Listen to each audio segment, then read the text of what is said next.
Oi pessoal, tudo bem? Bom, gravando nossa aula então, o tema de hoje é tipos de vegetação, aliás, tipos de clima e vegetação, tá? Que é a continuação. Então, como a gente já viu, a gente tem os fatores climáticos, a gente vai ter diversos tipos de climas, tá? E eles vão ser formados, vão ser influenciados por conta de toda aquela gama de fatores que a gente já viu. Maritimidade, continentalidade, relevo, a presença ou a influência de correntes marítimas, tudo isso acaba influenciando esses climas. E vai gerar não como se fosse um padrão, mas um certo...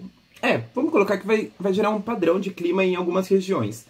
Porém, a gente não pode generalizar tudo e considerar que se o tipo de clima de uma região, por exemplo, é tropical, tudo lá vai ser tropical, tá? Que, como a gente falou, essas variáveis, elas acabam influenciando o clima. A gente pode ter também microclimas dentro deles. Então, seria tipo uma caixinha dentro de outra caixinha, tá? Mas, como a gente está estudando para pré-vestibular, é muito conteúdo, então a gente não se especifica tanto. A gente só vê os macroclimas ou os climas mais predominantes ou os gerais, tá? Que também vão estar super correlacionados ali com os biomas. Então, aqui a gente já tem um mapinha desses tipos de climas, tá? Então a gente vai começar ali nos climas quentes, como o equatorial, tropical úmido, tropical seco, o desértico, que eles vão estar sempre nessa faixa entre os dois trópicos, trópico de Câncer e trópico de Capricórnio.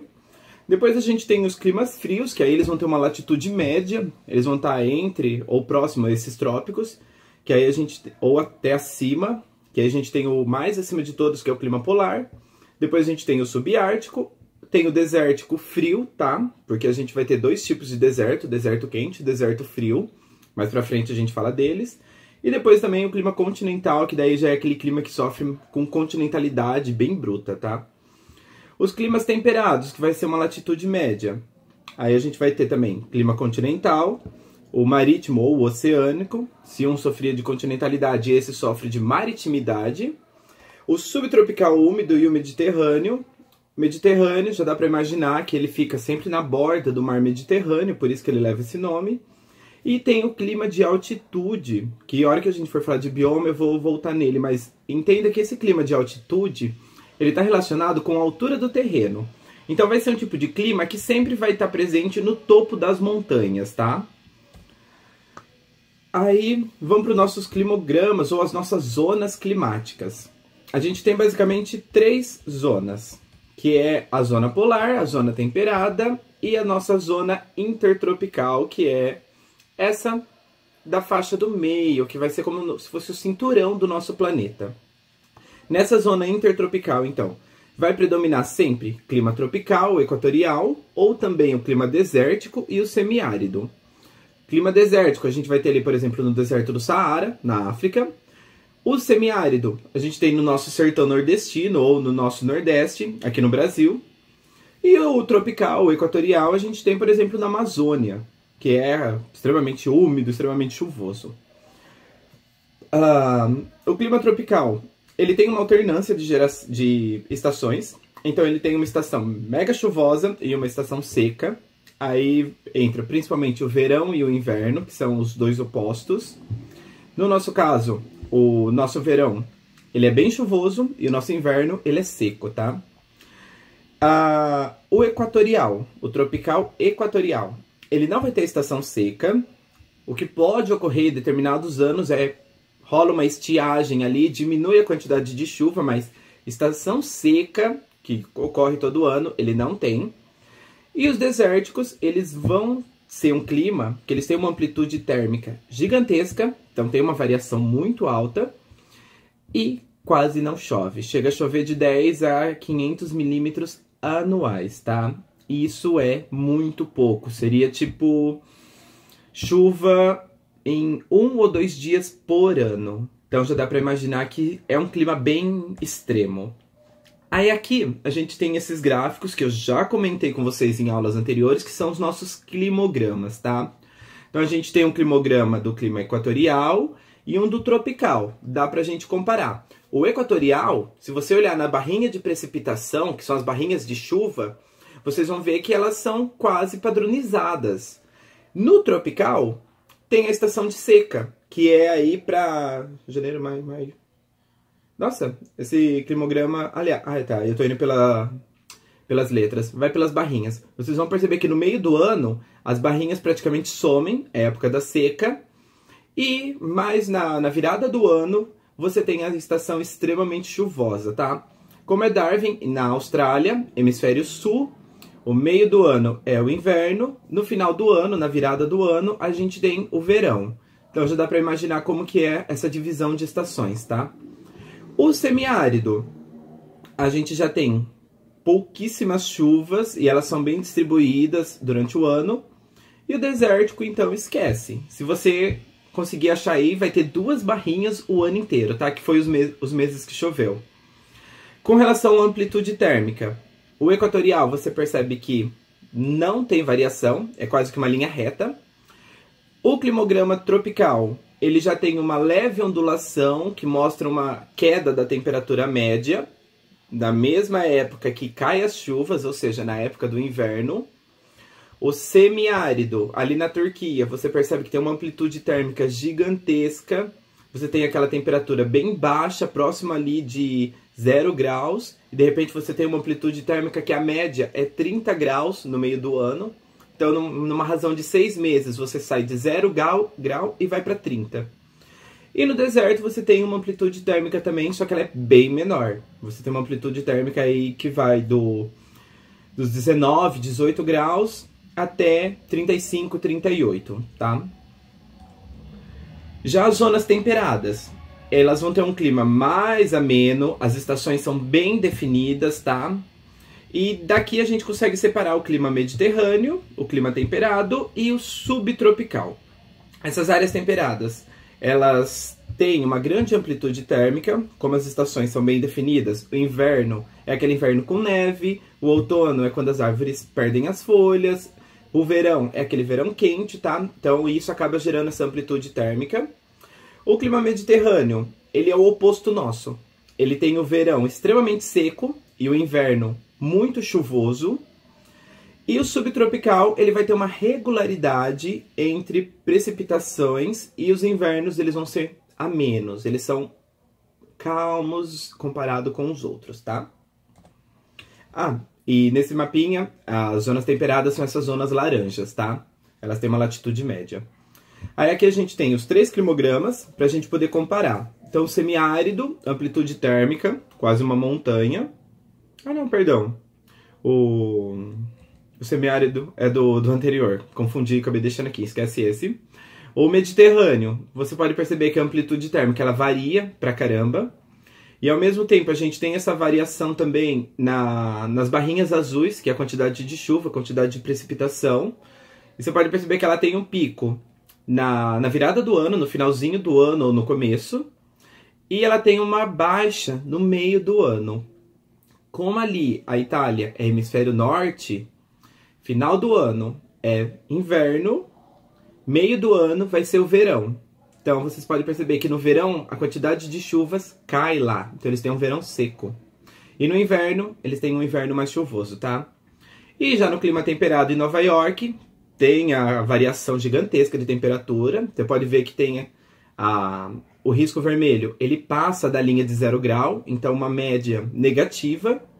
E depois ele chega a subir a mais de 20. Então isso é uma amplitude térmica gigantesca, tá? E aí as chuvas são bem mais distribuídas.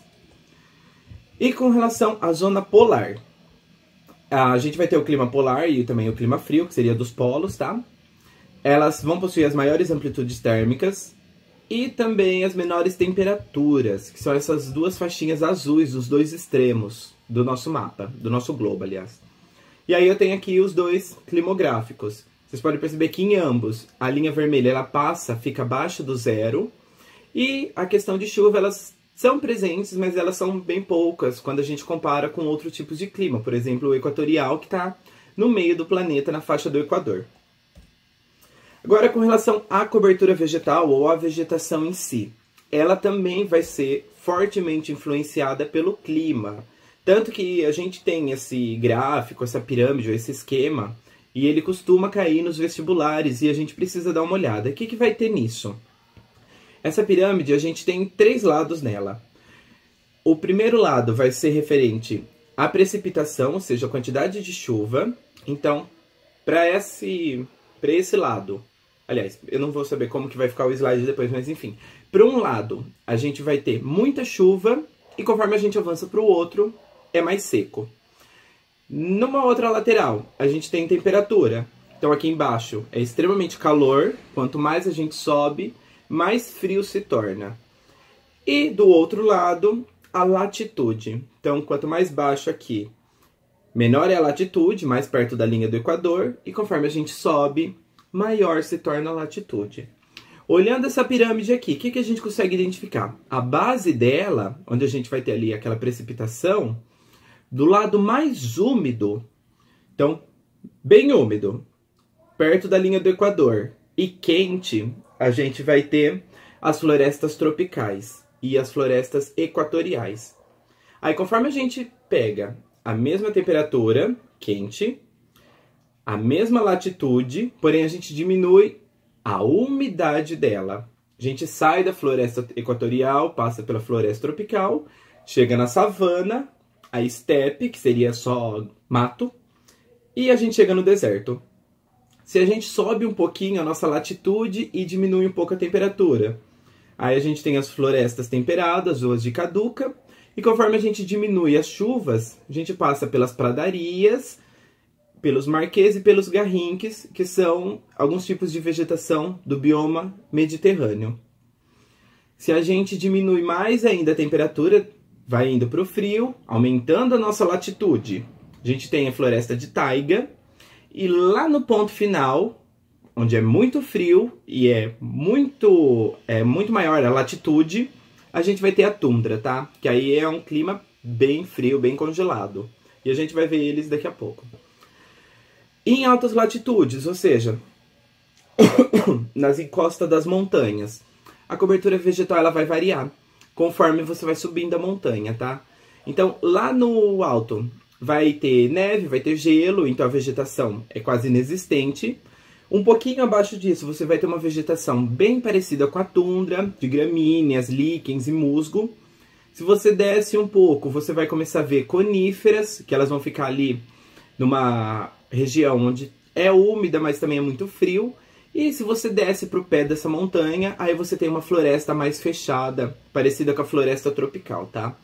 Então essa variação de vegetação você consegue ter num curto espaço de... um curto local. Porém, isso tem a ver com a altitude, por isso que ela varia, tá? Agora, com relação a essa vegetação, como que ela se distribui pelo mundo? A gente tem esse mapinha aqui, tem essa legenda aqui embaixo, dá para você identificar. Então, ali em cima, a gente vai ter a parte de tundra e vegetação de montanha, que está em vermelho.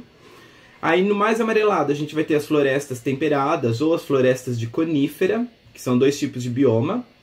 O amarelado são os prados, que são as áreas de gramíneas, tá? Depois, bem de rosa, a gente tem a vegetação mediterrânea. Meio marronzinho, a gente vai ter o semideserto ou o deserto, mais caramelo. Bem amarelo, a gente tem a parte de savana. E o verde escuro são as florestas equatoriais ou floresta tropical. E em branco a gente vai ter as calotas polares, que aí pega um pedaço do Polo Sul aqui embaixo. E tem também essa ilha gigantesca, que na verdade não é tão gigantesca, que pertence aos Estados Unidos. Chama Iceland, mas eu não vou lembrar agora a tradução. Mas enfim, dá pra identificar aqui no mapa. Vocês já devem estar vendo e sabendo do que eu quero falar. É que me sumiu o nome agora. Mas enfim, vamos agora para os biomas. O primeiro bioma... Vai acabar, né? O primeiro bioma que a gente vai tratar é a tundra, tá? Então ela vai estar sempre em latitudes gigantescas, altas. Vai estar perto do Círculo Polar do Norte. Ela predomina ali pela Europa, Ásia e América. A sua flora é basicamente líquens, algumas gramíneas e musgo. E isso ocorre porque o tipo de solo que a tundra tem, a gente chama ele de permafrost. Significa que é um solo permanentemente congelado. E isso ocorre por conta das baixas temperaturas, tá? Aí na época do verão, que ele é bem curto, a superfície desse solo acaba descongelando e essas plantas brotam, crescem rapidinho. E os animais aproveitam, obviamente. Passou o verão, a cobertura do solo volta a ser coberta de neve, esses animais geralmente migram dali, e essas plantas ficam ali com os seus esporos e sementes de resistência, esperando o próximo verão, tá?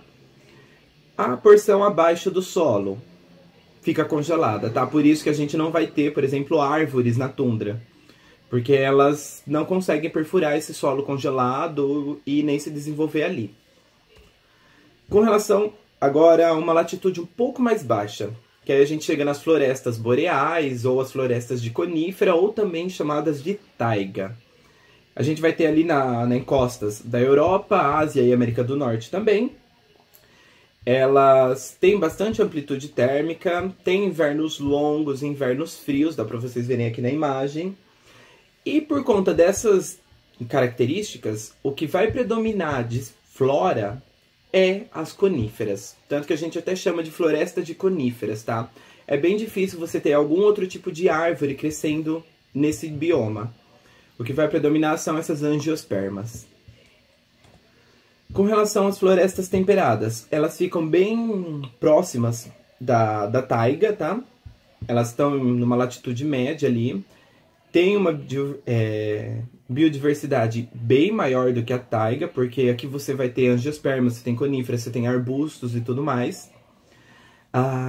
Ela vai mudar um pouquinho, dependendo de onde ela tá. Então, se a floresta temperada está mais próxima ao litoral, ela vai ser perene. Então, ela não vai perder as folhas.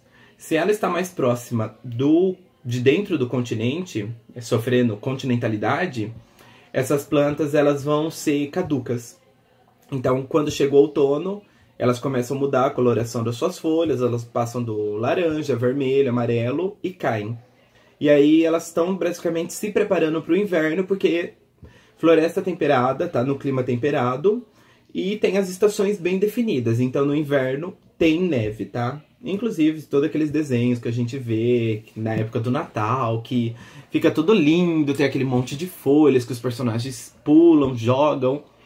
É um clima de floresta temperada, tá? Agora vocês sabem por que todo mundo é traumatizado com o Natal sem neve.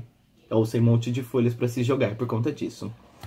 As florestas temperadas, elas cobriam grande parte da Europa e América do Norte também, porém elas foram muito, muito devastadas, desmatadas, tá? Principalmente por conta do quê? Urbanização, ou seja, o crescimento das cidades, e também para ocupação agrícola, plantio de coisas, enfim. As pessoas precisavam comer e aí eles foram desmatando tudo, tacando trator, enxada e tudo mais. E vale lembrar também que as grandes cidades, os grandes centros urbanos começaram principalmente ali na Europa, tá? Que é onde predominava esse bioma. Consequentemente, ele foi muito devastado pelo crescimento das cidades.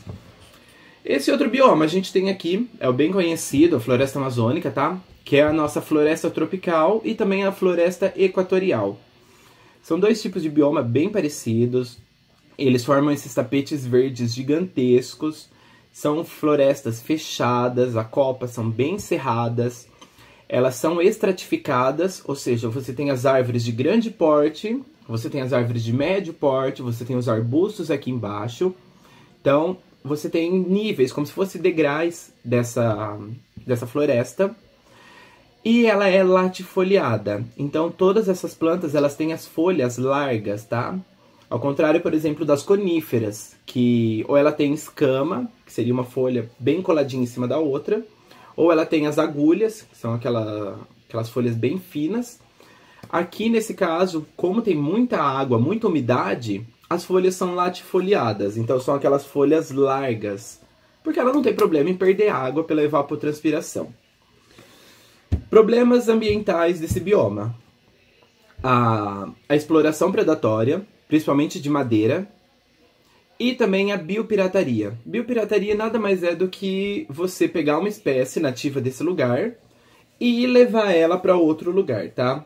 Independente de qual fins. Então, por exemplo, o tráfico de animais é um problema de biopirataria, onde você vai, retira animais selvagens do seu habitat e força eles a ser pets.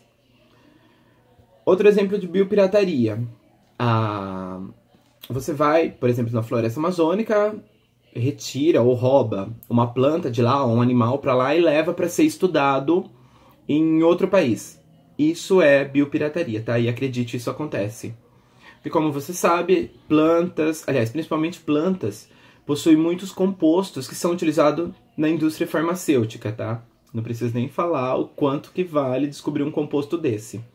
Então, biopirataria acaba sendo um pouco comum, principalmente quando a gente não tem tanta fiscalização. Já o bioma da vegetação mediterrânea, ele vai predominar ali em volta do mar Mediterrâneo, então ele pega Itália, Portugal, Grécia, a costa norte da África também. Tem os verões quentes e secos, e por conta desses verões quentes e secos, a vegetação ela acaba ficando muito propícia a incêndios. E aí a gente tem incêndios de grandes proporções gigantescas, tá? Inclusive, 2 anos atrás foi notícia que Portugal e parte da Espanha estava em estado de calamidade pública porque tinha um incêndio lá que ninguém estava conseguindo apagar, de tão gigantesco que ele se tornou. E é por conta dessa associação entre clima e vegetação, tá? A vegetação nesse lugar, ela é bem espaçada, então você não tem uma vegetação fechada, igual na nossa floresta amazônica.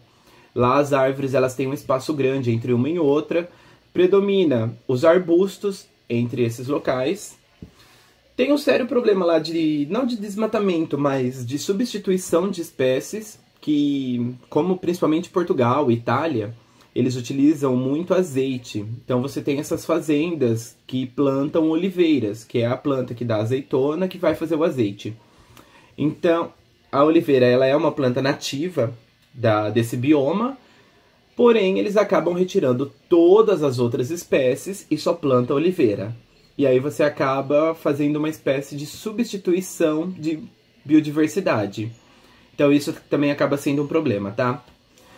Em regiões que foram desmatadas, essa vegetação original ela não conseguiu se recuperar e acabou surgindo um tipo de vegetação que só tem arbusto, que é o que eles chamam de maquis ou garriques, tá? Que seria essa segunda foto de baixo.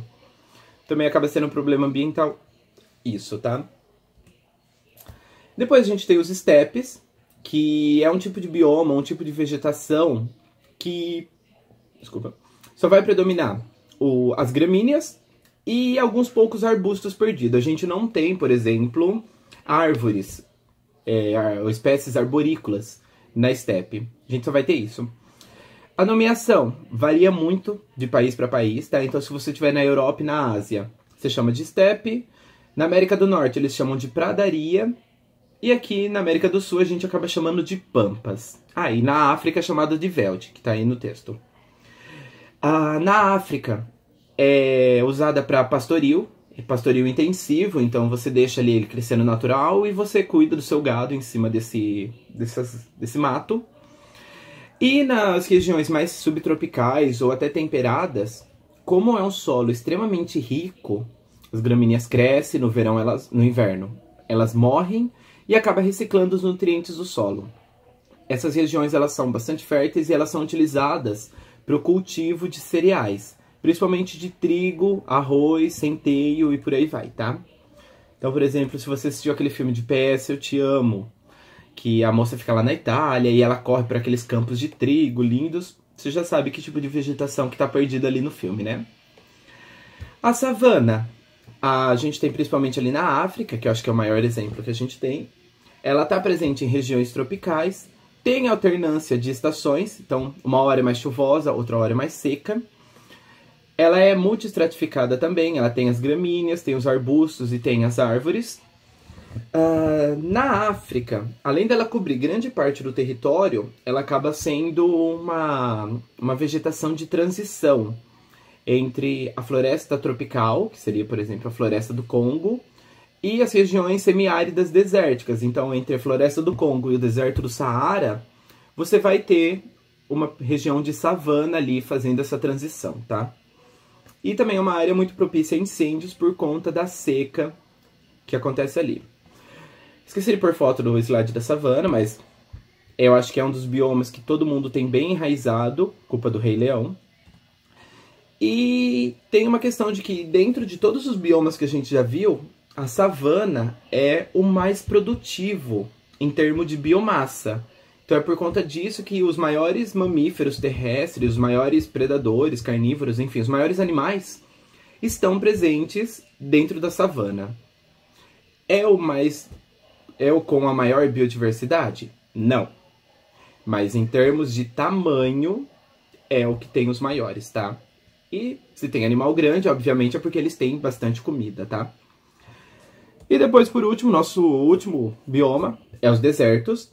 Aí ele pode ser deserto quente ou deserto frio, porque o que vai caracterizar se é deserto é principalmente a questão de precipitação.